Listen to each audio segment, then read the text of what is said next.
Alright, Shalom. First and foremost, I want to give all praises, glory, and honor to Yad, La Yahweh, Ba'Shem, Yahweh Shai, Waha, Racha, Kwadash. The honors to the apostles and the elders of Great Millstone roll well, and peace and blessing salutations to the hopefully elect of the nation of Israel, which is Yashar Allah in the ancient Hebrew. Alright, this lesson, I'm going to bring out Easter in the scriptures. Okay, now the Easter of today is pagan. Alright, it goes back to Ishtar, okay? But when it says Easter in the scriptures, because it's only mentioned once, all right, let me prove that to you. Let me type in Easter, it's mentioned once. Okay, out of the whole Bible, it's mentioned one time. Okay, I'm going to prove to you also that when it says Easter here, it's talking about the Passover.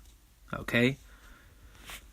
So let me start at verse 1. This is Acts chapter 12, verse 1.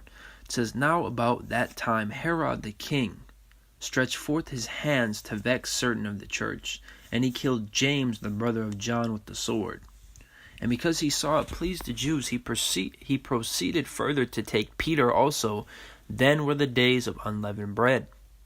And when he had apprehended him, he put him in prison and delivered him to four quaternions of soldiers to keep him, intending after Easter to bring him forth to the people." Let's go into that word Easter in Acts chapter 12, verse 4. Word for Easter, it says, Strong's G 3957. Pascha. Right. Now, if you move the SH to the end of this word, what does it give you? Pesach, which is Hebrew for Passover. Okay? But let's just go into this word. Let me play it one more time once again.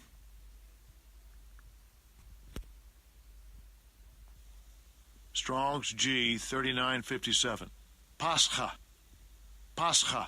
Right. So this is the Greek word for Easter there. Okay, and it says, the Paschal sacrifice, which was accustomed to be offered for the people's deliverance of old from Egypt. The Paschal lamb, i.e. the lamb the Israelites were accustomed to slay and eat on the 14th day of the month of Nisan, the first month of their year, in memory of the day on which their fathers, preparing to depart from Egypt, were bidden by Yahweh to slay and eat a lamb, and to sprinkle their doorposts with its blood, that the destroying angels, seeing the blood, might pass over their dwellings.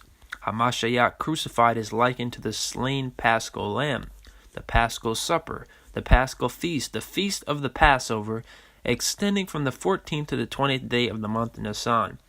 And it says it's used 29 times in the KJV, which would be the New Testament, right? And 28 times it's for Passover, and once it says Easter, right? Then it says right here, the Passover, the meal, the day, the festival, or the special sacrifices connected with it, Easter, Passover. So this is talking about Passover. Okay, and then it says right here, the root word, the etymology is what? Pesach. All right, because remember, we don't read the Yiddish, we read the real Hebrew. All right, there's no E. Okay, there's no O. There's no J. There's no U in the ancient Hebrew. All right, so we know it's Pasach. Pa, sa, and then that's cha, but they'll be connected there, so it's Pesach. All right, P-A-S-A-C-H, Pesach. It says Passover, sacrifice of Passover, animal victim of the Passover, feastable of the Passover. All right, so it's a Passover. It's the holy day, the Passover, right? Now you're like, okay, let's prove it even more, right? This is the final thing I'm going to bring out. This is ancienthebrew.org. Okay, this is the New Testament in Hebrew, because remember, the Old Testament was Hebrew to English. The New Testament was Hebrew to Greek to English. Okay? Well, I mean, there's many languages in between and such, but, it all really started in Hebrew. Okay? Hebrew is the language that we spoke. Hebrew is the most powerful language. And before I get that, let me bring one thing out real quick, just to prove to you that Hebrew is a very powerful language. That is important to read in the Hebrew. All right, let's go to the Ecclesiastes 1:1, we're going to just go right to the point. All right, it says right here, it says, "Wherefore let me entreat you to read it with favor and attention, and to pardon us wherein we may seem to come short of some words which we have labored to interpret. For the same things uttered in Hebrew and translated into another tongue have not the same force in them." Okay, so that's the point. So you got to go back to the Hebrew, right? The Lashawan Quadash, the Ibaryath, right? So when we go to Acts,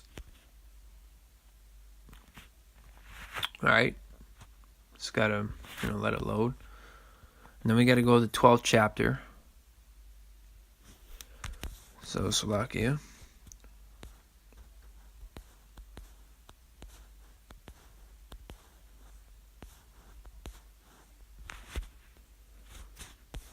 Then we got to go to the 4th verse, which is right here, right? Right here. This is the 4th verse. So now we go to the end.